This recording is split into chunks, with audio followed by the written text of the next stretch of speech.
बच्चे बिस्तर में बैठ करके कभी भी विद्या अर्जन नहीं कर सकते। जब आप बिस्तर पर बैठते हैं तो बिस्तर पर बैठने पर आपके दिमाग में बायोलॉजिकल क्लॉक आपका स्लीपिंग मोड चालू कर देती है। कैसे बैठते हैं आप देखिए, आपने खाना पीना अच्छे से खाया, खाने के बाद पढ़ाई कर लेते हैं, हाँ पढ़ाई कर लेते हैं, बिस्तर में जाकर के बैठे, 4 कॉपी किताबें पेंसिल पेन निकाला, बैठ गए। बैठने के बाद आपने एक तकिया अपनी गोदी में रख ली, तकिया के ऊपर किताब रख ली, 4 पन्ने पढ़े। 4 पढ़ने के बाद फीलिंग आई कि बैठ के नहीं लेट के पढ़ेंगे।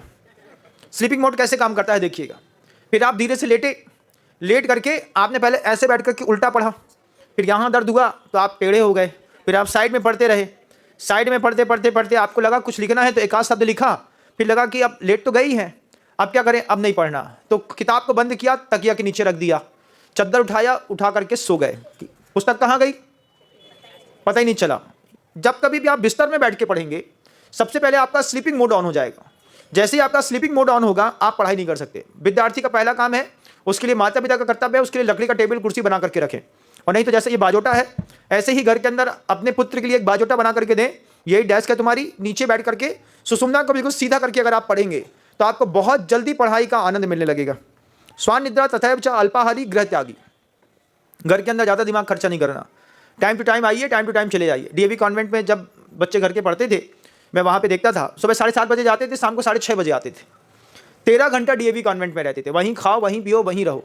घर में आओ, थोड़ा देर खाओ पियो, सो जाओ, थोड़ा सा खेलो, सुबह 6:30 बजे 7 बजे फिर बस लेने आती थी, फिर वो वहीं के वहीं वापस चले जाते थे। तो आप जितना घर से डिटैचमेंट में रहेंगे, घर की कसाई, घर के क्रोध मान माया इत्यादि से बचते रहेंगे, उतना ही आपका विकास होगा। ये आपकी स्टूडेंट लाइफ है, होनी चाहिए।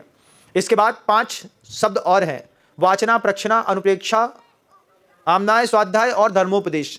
जो स्वाध्याय के रूल्स हैं, यही रूल्स आपकी लाइफ में भी लागू होते हैं। सबसे पहले निर्दोष शब्दों के साथ उसको पढ़ना सीखिए। अब इंग्लिश है तो आपको टेंस आना चाहिए, present, indefinite, continuous, perfect, perfect continuous, present, past, future, had been, has been, सोल, सिल कहाँ लगता है, सेल भी कहाँ लगता है, विल भी कहाँ लगता है, ऑब्जेक्ट के बाद वर्ब कहाँ पर लगता है, प्रोनाउंसिएशन करने के लिए कौन से में आईएनजी लगाया जाता है, हैड बीन कहाँ पर लगाया जाता है। अगर आपको ये सब चीज़ें नहीं आती हैं, जबकि ये प्रारंभिक बेस्ड है, आती है कि नहीं आती हैं, मैं इसका बेहतरीन टेस्ट ले सकता हूँ पूरे ग्रामर पोर्शन का। ग्रामर हमारे दिमाग में इतनी बेहतरीन बैठी हुई है कि हम पूरा का पूरा किसी को भी टेंस बहुत अच्छे से पढ़ा सकते हैं।